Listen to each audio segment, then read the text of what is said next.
Hello, I'm Captain Phoenix, and welcome to my Vinyl Tag 2022. A little bit late to the party, maybe, because it's a couple of weeks into 2022, but better late than never. The Vinyl Tag is 20 questions or challenges to show some of the records, some of the vinyl you have achieved or from the year before.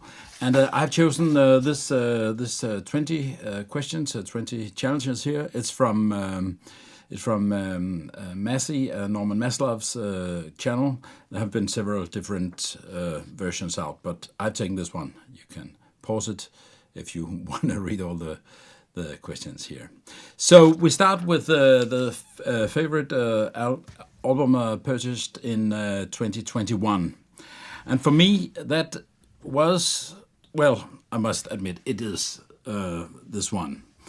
Of course, as you can see, it's kind of Blue Miles Davis, the famous 1959 album, the same year I was born, so I'm really attached to it in many ways.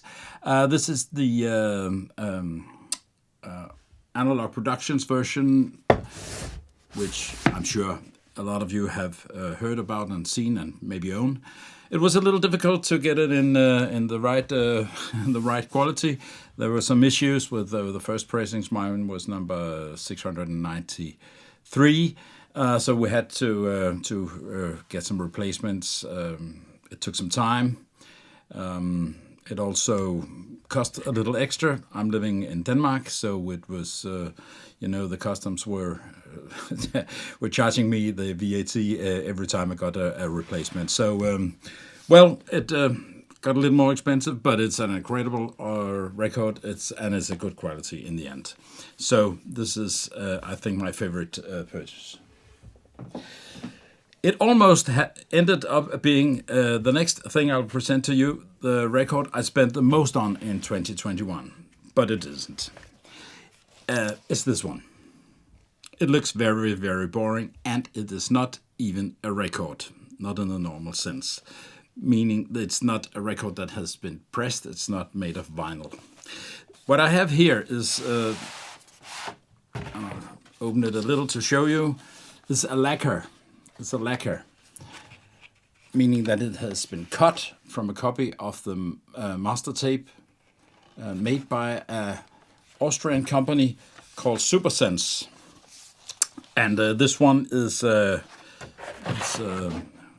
Getz, Joao Gilberto, one with a girl from Ipanema, which everybody knows, which everybody probably has already. And This is I had to try it. Let me admit that. So in the end, after a lot of thought, I clicked the bottom and ordered it.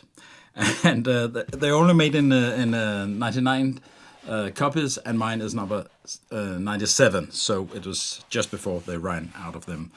I haven't heard it yet. It just arrived between Christmas and New Year's Eve, and I've just picked it up. So I'm looking forward to it. There's been some discussion of the durability of a lacquer, and I'm not sure yet, but I had to try it. During my life, I think I've regretted more things I didn't do than things I did, so I had to have it.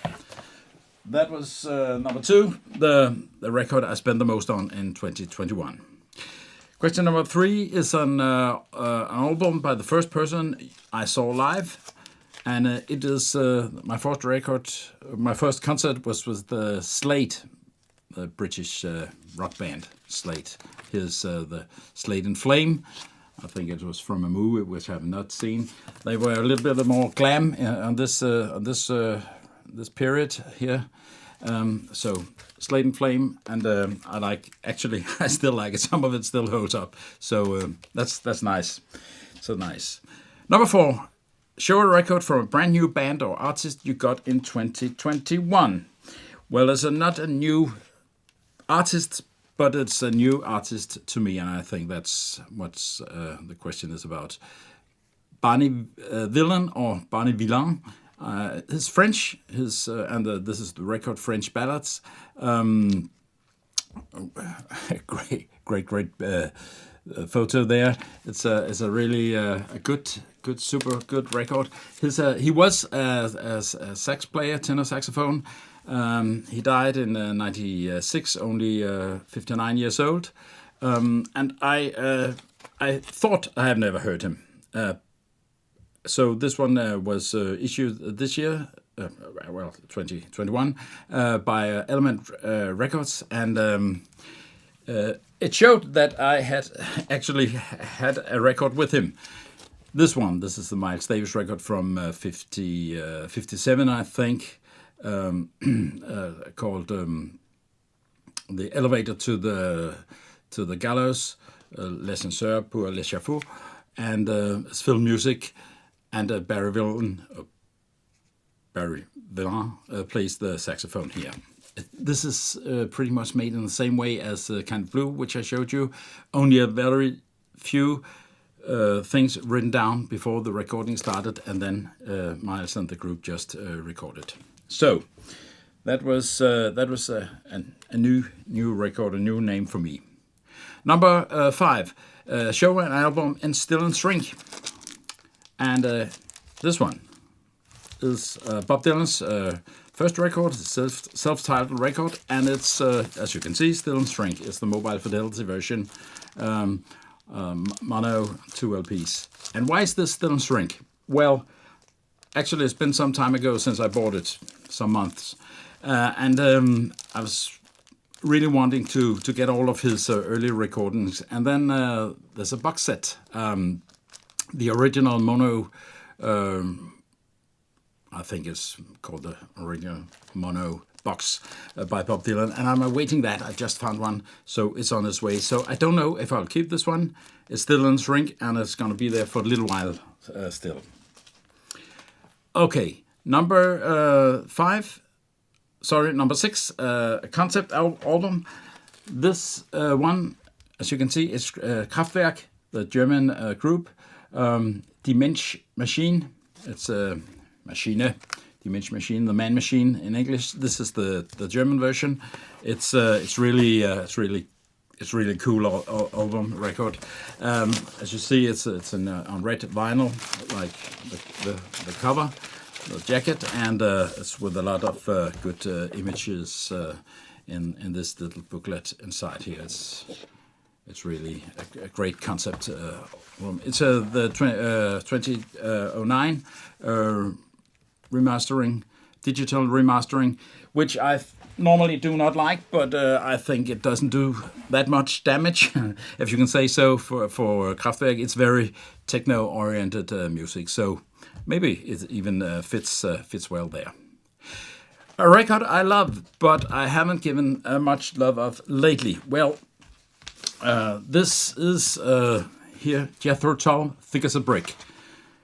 And it could have been a lot of other Jethro Tull records. Actually, I really like the music, most of it. And but I haven't played it very much lately. So, Thick as a Brick, it's a good record. And besides the music, there's a newspaper inside. If you're lucky, when you find it, it's still there. 8 pages. Of course, it's not a real newspaper. It's fake news, as we say. But it's a great record. So that'll need to have some more love in the next months or so. Live record, for me, it's a record I've played a lot. Opposite to Jethro Tull, Deep Purple, Made in Japan. This is also a record I think everybody knows. It's made on the end of their world tour in Japan, and you can really hear that they really are they're so good together. The interaction between all the musicians, especially the vocals and the Richie Blackmore on the guitar, is really great. I've had this almost since it came out in 72. It's been a bit worn. So in 2020, there was a new remastered version out, and it's this one I have here. It sounds, I don't know who made it. It's not one of the big shots, but it really sounds better. It's clearer, it's deeper, so it's a good version here. The 2020 remaster of Made in Japan, a great live record. I think it's the best I have. So, yeah. Okay. A record from another continent first. From another continent. Here we got a record which is from Argentina, South America. I live in Europe, so it's another continent. It's Arco Iris. It's an Argentinian folk prog rock group, and it's one I bought when I was in Buenos Aires to visit my son there some years ago. I bought it in a shop in Buenos Aires, and it means I think the title means South America or the Return to Dawn. I think it's a funny record. It's not a record I listen to very much, but it's bought on another continent and it's from another continent. Okay, number 10. Show the most out of your comfort zone record you got in the past year. Here we have John Coltrane, A Love Supreme live in Seattle. It's a double disc, and it's from this year. I got the Love Supreme studio record, and it's I like it, but I thought that was also how far I'd go. I'm not into free jazz. I'm not into all that kind of stuff. And here they are having a party. I think the recording here was not meant for issuing. It's not a very very good recording. There's a lot of bass, a lot of drums, and not much saxophone or trumpet or anything. But somehow I'm able to listen to it all the way. But I'm challenged, so it's on the edge of my comfort zone. But I had to have it, and I'll probably play it from time to time. But a little bit out of my comfort zone with this one. That was the first 10. And the number 11 is a punk or new wave album. And here we got Nina Hagen Band, the German singer or punk band as well. It's from I think the early 80s. It's not a record that I play a lot. I do not have a lot of punk or new wave records, so I was a little bit challenged to find one. But I found Nina Hagen. I heard it a little when it came out, but punk is not really me. So yeah, jazz album. Well, we've seen some already, but the one I've chosen under that question is this one. Bill Evans Trio, Consecration, and the last recordings. I think it's it. It's the last recordings. This is made in August and September 1980. It's as you can see here. I think. Bill Evans is not looking good. It's a drawing. There's some images inside there from earlier. They're from Japan, from some months, if not years earlier, and it was at the very end of the life of this great artist. So a little bit tragic. It also gave me. I've looked for some time. It also gave me the opportunity to read this book here, which I'll just show you. Times Remembered by the drummer Joe Barbera, who was in this trio and who have written this book about the last 2 years, when he played with Bill Evans, and it starts with the description of how he just under 2 weeks after this recording was made, and they went back to New York.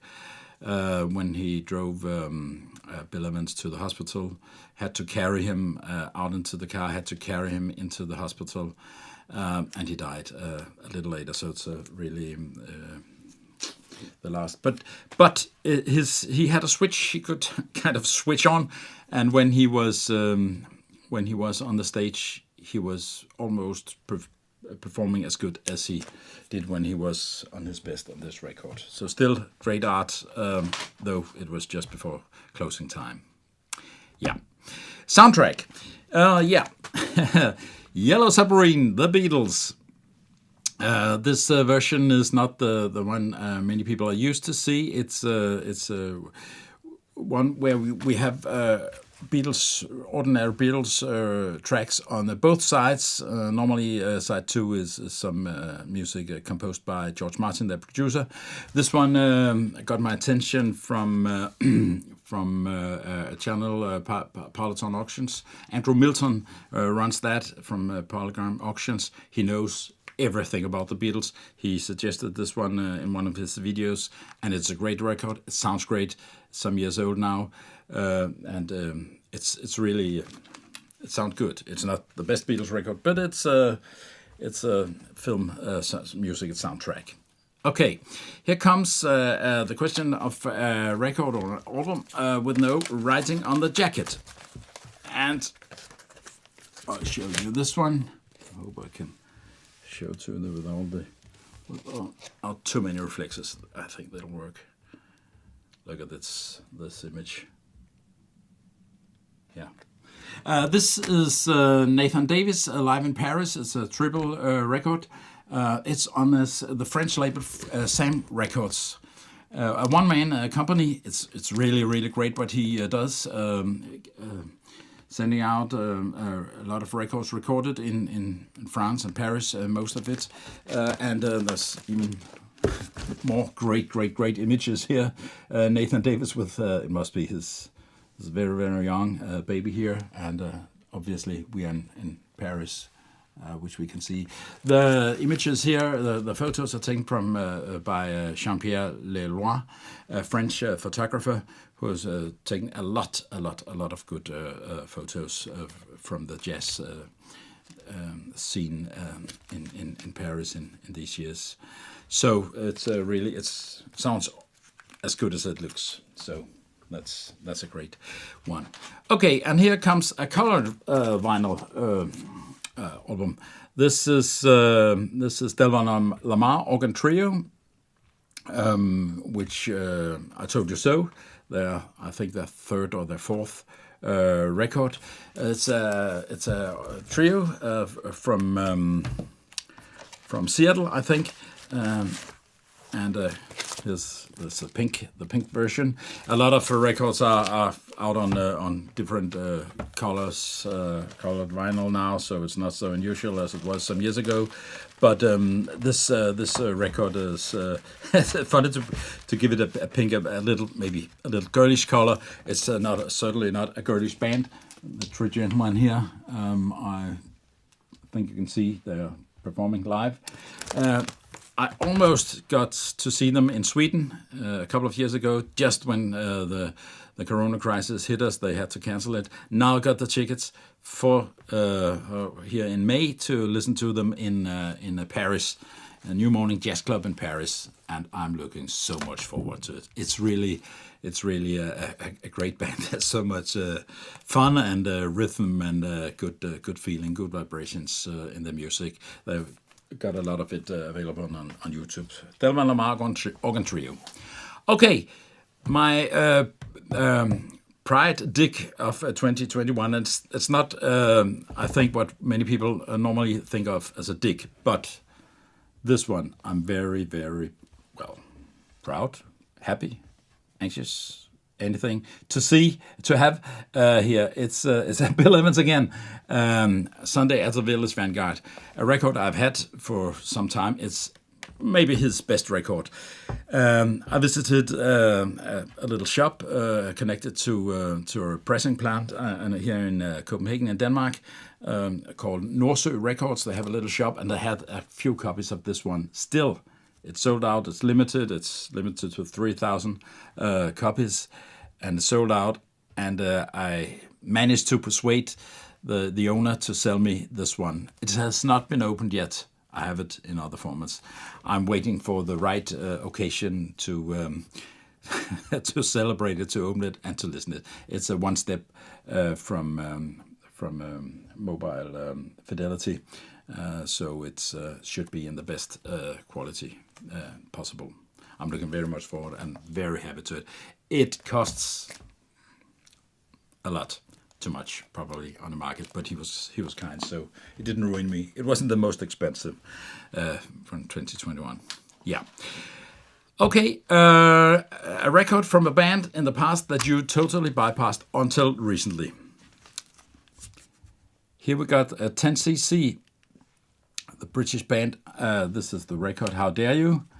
It's from 1975. I was 14 or 15 years old when this one got out, and it's their fourth and last album in their normal their starting format. Two of them split out, and the two others continued. And I've listened to it now to make this video for you. Some of it still holds up, some of it doesn't, and that goes for the other three as well. So there's a reason that I do not hear it so very often. Yeah, show a box set, number 18. Show a box set, and I'll show you this one. There's like a lot of box sets coming out these days and these last years. This is Stadium Arcadium, as you can see. Red Hot Chili Peppers, 2006 album, and it's really, this is the Record Store Day version from 2012. The mastering was done by Kevin Gray and Steve Hoffman. It's pressed at RTI, one of the best pressing plants probably, and it's really, you know, you see all the extra material here, the two booklets here. It's really, if you've heard this album on a CD, you should maybe not buy it because it's not cheap, but listen to it at least in this version, and a vinyl version remastered by these two gentlemen. It is so much better sounding. It's really transparent, it's full, it's rich, and it sounds so good. Much better than the CD versions, which is compressed and a bit. I get ear fatigue, listening fatigue from the CD version. But this one is very good. So I can really recommend that. I really love to have it here in my collection. Yeah, and here then number 19, then second to last. Challenge is show favorite or the coolest cover art of 2021 or the year I got it. And this one I'll show you. It's another box set, as you can see. It's Keith Jarrett, the Sun Bear concert. And I don't know if you're able to see it, but it's almost like, you see the writing there. It's almost calligraphic, and it's textured. It's almost like fabric. This is really not only the music, but also the outside. It's really a cool record, a cool cover art. Very minimalistic, you could say. There's a few images inside, but it's really good. It's 10 records, and these days you have to expect that there's some minor defects on a few of the records. I managed to get a perfect copy by changing to and fro a few times. Yeah, and the last challenge, the last question: show a record you got as a present or vinyl community present from 2021. This one, and I think I got it before 2021, but it's the last record I got, I think. This is a Danish artist, Gina Marker, guitarist, composer, singer. Her debut album, it's poppy, it's jazz, it's soft rock. It's very nice and listenable music, but maybe a little serious texts she has composed, but very good recorded, very good sung and played. I got this record from my friend Michael, who is working at the pressing plant where I mentioned before, Nordsø Records. They've just made it, and he brought me this one. So I'm very thankful for that. She has made a record this year, very very end of 2021. So not this year, last year, but and it still is good. It's a great artist. I think we'll hear more to here in Denmark, maybe also outside Denmark. So that was my Vinyl Tag 2022. Thank you for watching. Thank you for listening. Maybe you can find some inspiration in some of the records I've showed you, some of the covers. And thanks for your time. Bye-bye.